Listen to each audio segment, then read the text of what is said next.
Hey guys welcome back. ಎಲ್ಲರೂ ಹೇಗಿದ್ದೀರಾ? Hope ಎಲ್ಲರೂ ಚೆನ್ನಾಗಿದ್ದೀರಾ ಅಂದ್ಕೊಂಡಿದ್ದೀನಿ. ಯಾರೆಲ್ಲ ಹೊಸದಾಗಿ ನನ್ನ ಚಾನಲ್ನ ನೋಡ್ತಾ ಇದ್ದೀರಾ ಪ್ಲೀಸ್ ಸಬ್ಸ್ಕ್ರೈಬ್ ಮಾಡ್ಕೊಳ್ಳಿ, ಹಾಗೆ ಬೆಲ್ ಐಕಾನ್ನು ಕೂಡ ಪ್ರೆಸ್ ಮಾಡ್ಕೊಳ್ಳಿ.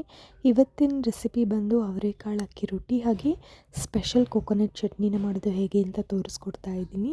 ಹಾಗೆ ಇದರಲ್ಲಿ ಟಿಪ್ಸ್ ಕೂಡ ಕೊಟ್ಟಿದ್ದೀನಿ ಅಕ್ಕಿ ರೊಟ್ಟಿ ಮುರಿದೆಲೆ ಬರಲಿಕ್ಕೆ. ಬನ್ನಿ ಹೇಗೆ ಮಾಡೋದು ಅಂತ ನೋಡ್ಕೊಳ್ಳೋಣ. ಮೊದಲಿಗೆ ನಾನಿಲ್ಲಿ 2 ಕಪ್ ಆಗುವಷ್ಟು ಅವರೆಕಾಳನ್ನು ಬಿಡಿಸಿ ಇಟ್ಕೊಂಡಿದ್ದೀನಿ. ನಂತರ ಒಂದು ಕುಕ್ಕರ್ ತೊಗೊಂಡು ಅದಕ್ಕೆ ನಾವೇನು ಬಿಡಿಸಿಟ್ಟಿದ್ವಲ್ಲ ಅವರೆಕಾಳುಗಳನ್ನು ಹಾಕ್ಕೊಂಡು ನೀರನ್ನು ಹಾಕ್ಕೊಂಡು ನೀಟಾಗಿ ವಾಶ್ ಮಾಡ್ಕೊಳ್ಬೇಕಾಗತ್ತೆ. ನಂತರ 1.5 ಗ್ಲಾಸ್ ಆಗುವಷ್ಟು ನೀರನ್ನು ಕಾಳುಗಳಿಗೆ ಸೇರಿಸ್ಕೊಳ್ಬೇಕು. ಕಾಳು ಮುಳುಗುವಷ್ಟು ನೀರು ಹಾಕ್ಕೊಂಡ್ರೆ ಸಾಕಾಗುತ್ತೆ. ಹಾಗೆ ಒಂದು ಅರ್ಧ ಟೇಬಲ್ ಸ್ಪೂನ್ ಆಗುವಷ್ಟು ಉಪ್ಪನ್ನು ಸೇರಿಸ್ಕೊಂಡು ಕುಕ್ಕರ್ ಲಿಡ್ನ ಕ್ಲೋಸ್ ಮಾಡಿ 1 ವಿಸಿಲ್ ತೊಗೊಂಡ್ರೆ ತುಂಬಾ ಪರ್ಫೆಕ್ಟಾಗಿ ಕಾಳುಗಳು ಬೆಂದಿರುತ್ತೆ. ಮತ್ತು ಈಗ ಅಕ್ಕಿ ರೊಟ್ಟಿಗೆ ಏನೇನು ಬೇಕು ಅಂತ ನೋಡ್ಕೊಳ್ಳೋಣ. ಮೊದಲಿಗೆ ಒಂದು ಕ್ಯಾರೆಟು ಮತ್ತು ಒಂದು ಸ್ವಲ್ಪ ತೆಂಗಿನಕಾಯಿ, ಹಾಗೆ ತುರಿದಿರೋ ಶುಂಠಿ, ಈರುಳ್ಳಿ, ಕರಿಬೇವಿನ ಸೊಪ್ಪು, ಜೀರಿಗೆ, ಹಸಿಮೆಣ್ಸಿನ್ಕಾಯಿ ತೊಗೊಂಡಿದ್ದೀನಿ. ಹಾಗೆ ಕೊತ್ತಂಬರಿ ಸೊಪ್ಪು, ಸಬ್ಬಕ್ಕಿ ಸೊಪ್ಪನ್ನು ತೊಗೊಂಡಿದ್ದೀನಿ. ಸಮ ಪ್ರಮಾಣದಲ್ಲಿ ತೊಗೊಂಡಿದ್ದೀನಿ.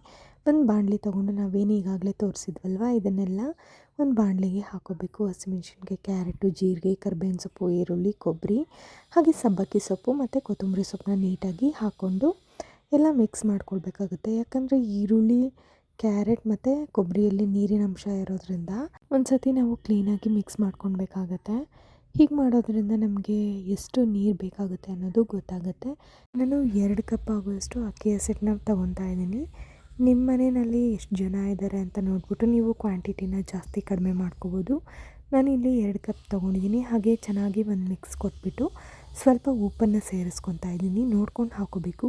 ಕಾಳು ಬೇಯಿಸ್ಬೇಕಾದ್ರೂ ಉಪ್ಪು ಹಾಕ್ಕೊಂಡಿದ್ದೀವಿ. ಹಾಗೆ ಈಗಲೂ ಕೂಡ ಉಪ್ಪು ಹಾಕ್ತಿರೋದ್ರಿಂದ ಸ್ವಲ್ಪ ನೋಡ್ಕೊಂಡು ನೀವು ಉಪ್ಪನ್ನು ಹೆಚ್ಚು ಕಡಿಮೆ ಮಾಡ್ಕೊಳ್ಬೇಕಾಗುತ್ತೆ. ನಂತರ ನಾವೇನು ಬೇಯಿಸಿಟ್ಕೊಂಡಿದ್ವಿ ಕಾಳುಗಳನ್ನು ಸಹ ಸೇರಿಸ್ಕೊಂಡು ಮಿಕ್ಸ್ ಮಾಡ್ಕೊಳ್ಬೇಕಾಗತ್ತೆ. ಚೆನ್ನಾಗಿ ಮಿಕ್ಸ್ ಮಾಡ್ಕೊಬೇಕು. ಈಗಾಗಲೇ ನಾನು ನಿಮಗೆ ಟಿಪ್ ಹೇಳ್ತೀನಿ ಅಂತ ಹೇಳಿದೆ. ಆ ಟಿಪ್ ಏನು ಅಂತ ಹೇಳಿದ್ರೆ, ನಾವು ಹಿಟ್ಟನ್ನು ಕಲಿಸ್ಕೊಳ್ಬೇಕಾದ್ರೆ ತಣ್ಣೀರನ್ನು ಸಾಮಾನ್ಯವಾಗಿ ಬಳಸ್ತೀವಿ. ಆದರೆ ಒಂದು ಸತಿ ನೀವು ಕಾಯಿಸಿರೋ ನೀರಿಂದ ಕಲಿಸ್ಕೊಂಡು ನೋಡಿ, ತುಂಬಾ ಚೆನ್ನಾಗಾಗುತ್ತೆ.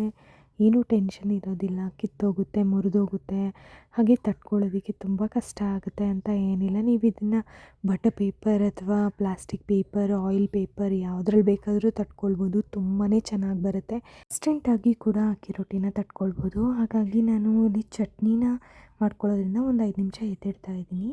ಚಟ್ನಿಗೆ ಈರುಳ್ಳಿ ಮತ್ತು ಬೆಳ್ಳುಳ್ಳಿನ ಸುಟ್ಕೊಳ್ತಾ ಇದ್ದೀನಿ. ಸಾಮಾನ್ಯವಾಗಿ ಯಾರೂ ಸುಟ್ಕೊಳ್ಳಲ್ಲ. ಈ ಥರ ಒಂದ್ಸರಿ ಟ್ರೈ ಮಾಡಿ ನೋಡಿ, ತುಂಬಾ ಟೇಸ್ಟಿಯಾಗಿ ಬರುತ್ತೆ. ಈರುಳ್ಳಿ ಬೆಳ್ಳುಳ್ಳಿನ ನೀಟಾಗಿ ಸುಟ್ಕೊಂಡು ಬೆಳ್ಳುಳ್ಳಿನ ಸಿಪ್ಪೆ ಸಮೇತ ಬಿಡಿಸ್ಕೊಳ್ಬೇಕಾಗುತ್ತೆ. ಬೆಂಕಿನಲ್ಲಿ ಸುಡೋದ್ರಿಂದ ಅದರ ಫ್ಲೇವರ್ ತುಂಬಾ ಚೆನ್ನಾಗಿರುತ್ತೆ. ಸೊ ಹೀಗಾಗಿ ನಾನು ಸುಟ್ಕೊಂಡು ಮಾಡ್ಕೊತಾ ಇದ್ದೀನಿ. ಬೆಳ್ಳುಳ್ಳಿ ಮತ್ತು ಈರುಳ್ಳಿನ ಸುಟ್ಕೊಂಡು ಕಟ್ ಮಾಡಿ ಇಟ್ಕೊಂಡಿದ್ದೀನಿ. ಈಗ ಒಂದು ಮಿಕ್ಸರ್ ಜಾರ್ಗೆ 1 ಇಂಚು ಶುಂಠಿ, ಹಾಗೆ ಬೆಳ್ಳುಳ್ಳಿ, ಈರುಳ್ಳಿ, ನಂತರ ಹಸಿರು ಮೆಣಸಿನ್ಕಾಯಿನ ಒಂದು 5 ತೊಗೊಂಡಿದ್ದೀನಿ. ಇದು ಖಾರ ಇಲ್ಲದೆ ಇರೋದ್ರಿಂದ ನಾನು ತೊಗೊಂಡಿದ್ದೀನಿ. ಹಾಗೆ ಒಂದು ಸ್ವಲ್ಪ ಹುಣಸೆ ಹಣ್ಣು ಸಹ ಸೇರಿಸ್ಕೊತಾ ಇದ್ದೀನಿ. ನಂತರ ಕೊತ್ತಂಬರಿ ಸೊಪ್ಪನ್ನು ಮುರಿದ್ಬಿಟ್ಟು ಮಿಕ್ಸಿ ಜಾರ್ಗೆ ಹಾಕ್ಕೊತಾ ಇದ್ದೀನಿ. ಹಾಗೆ ಸ್ವಲ್ಪ ಕರಿಬೇವಿನ ಸೊಪ್ಪು, ಉಪ್ಪು ಮತ್ತು ಕೊಬ್ಬರಿ, ನಾವೇನು ಕಟ್ ಮಾಡಿ ಇಟ್ಕೊಂಡಿದ್ವಿ ಕೊಬ್ಬರಿ ಕೂಡ ಸೇರಿಸ್ಕೊಂಡು ಸ್ವಲ್ಪ ನೀರನ್ನು ಸಹ ಸೇರಿಸ್ಕೊಳ್ಬೇಕಾಗುತ್ತೆ. ತುಂಬ ನೀರಾಗಿ ಮಾಡ್ಕೋಬೇಡಿ. ಗಟ್ಟಿಯಾಗಿ ಚಟ್ನಿನ ಮಾಡ್ಕೊಂಡು ಮಿಕ್ಸಿ ಮಾಡಿಕೊಂಡ್ರೆ ಸ್ವಲ್ಪ ಟೇಸ್ಟಿಯಾಗಿರುವಂಥ ಚಟ್ನಿ ರೆಡಿಯಾಗಿಬಿಡುತ್ತೆ. ಈ ಕನ್ಸಿಸ್ಟೆನ್ಸಿನಲ್ಲಿರಲಿ.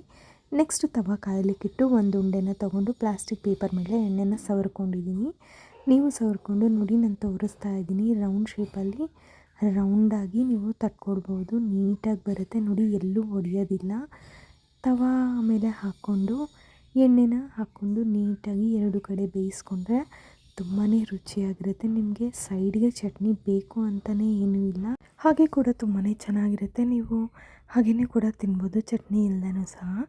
ನಾನು ಈಗ ಅವರೆಕಾಳು ಸೀಸನ್ ಆಗಿರೋದ್ರಿಂದ ಅವರೆಕಾಳಿಂದ ಕಾಳುಗಳನ್ನು ಬಳಸ್ಕೊಂಡು ರೆಸಿಪೀಸ್ನ ಮಾಡ್ತಿದ್ದೀನಿ.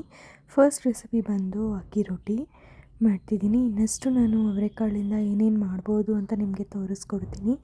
ಸೊ ಹಾಗಾಗಿ ನನ್ನ ಚಾನಲ್ನ ಸಬ್ಸ್ಕ್ರೈಬ್ ಮಾಡ್ಕೊಳ್ಳಿ, ಹಾಗೆ ಬೆಲ್ ಐಕಾನ್ನು ಕೂಡ ಪ್ರೆಸ್ ಮಾಡ್ಕೊಳ್ಳಿ. ಮತ್ತೊಂದು ರೊಟ್ಟಿನ ನಾನು ತಟ್ಕೊಳ್ತಾ ಇದ್ದೀನಿ. ಹೀಗೆ ನೀವು ಎಲ್ಲ ರೊಟ್ಟಿಗಳನ್ನ ತಟ್ಕೊಂಡು ನೋಡಿ. ಈಗ ರೊಟ್ಟಿ ರೆಡಿ ಆಗಿದೆ. ಎಷ್ಟು ಕಲರ್ಫುಲ್ಲಾಗಿ ಎಷ್ಟು ಕ್ರಿಸ್ಪಿಯಾಗಿರುತ್ತೆ ಗೊತ್ತಾ. ನಿಮಗೆ ಎಷ್ಟು ತೆಳು ಬೇಕೋ ಅಷ್ಟು ತೆಳುವಾಗಿ ತಟ್ಕೊಬೋದು. ನಾನು ಒಂದು ಪ್ಲೇಟಿಗೆ ಎತ್ತಿಟ್ಕೊಳ್ತಾ ಇದ್ದೀನಿ. ನೋಡಿ, ಇನ್ನೊಂದು ರೊಟ್ಟಿನ ಸಹ ಹಾಕ್ಕೊತಾ ಇದ್ದೀನಿ. ಮುರಿಯೋದಿಲ್ಲ ಇದು. ತುಂಬಾ ಚೆನ್ನಾಗಾಗುತ್ತೆ. ನಿಮಗೆ ಎಷ್ಟು ತೆಳ್ಳಗೆ ಬೇಕೋ ಅಷ್ಟಕ್ಕೆ ತಟ್ಕೊಳ್ಬೋದು. ಈ ಕಡೆ ಬೇಯಿಸ್ಕೊಂಡ್ರೆ ತುಂಬಾ ರುಚಿಕರವಾದಂಥ ಅವರೆಕಾಳು ಅಕ್ಕಿ ರೊಟ್ಟಿ ರೆಡಿ ಆಗುತ್ತೆ. ನೀವು ಇದಕ್ಕೆ ಎಕ್ಸ್ಟ್ರಾ ಬೇಕಾದರೆ ಎಳ್ಳು, ಕಡಲೆಕಾಯಿ ಬೀಜ ಎಲ್ಲನೂ ಸೇರಿಸ್ಕೊಳ್ಬೋದು. ನನಗೆ ಹೇಗೆ ಚೆನ್ನಾಗಿರುತ್ತೆ ಅಂತ ಹೀಗೆ ಮಾಡ್ಕೊಂಡಿದ್ದೀನಿ. ತುಂಬಾ ಟೇಸ್ಟಿಯಾಗಿರುತ್ತೆ, ಸಾಫ್ಟಾಗಿರುತ್ತೆ.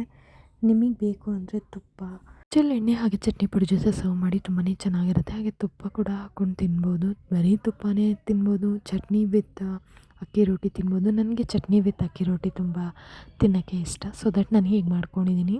ಒಂದ್ಸರಿ ನೀವು ಕೂಡ ಟ್ರೈ ಮಾಡಿ ನೋಡಿ, ಹೇಗೆ ಬಂತು ಅಂತೆಲ್ಲ ತಿಳಿಸಿ. ಇನ್ನಷ್ಟು ಹೆಲ್ದಿ ರೆಸಿಪೀಸ್ಗಾಗಿ ನನ್ನ ಚಾನಲ್ನ ಫಾಲೋ ಮಾಡೋದನ್ನು ಮರಿಬೇಡಿ. Thank you so much for watching.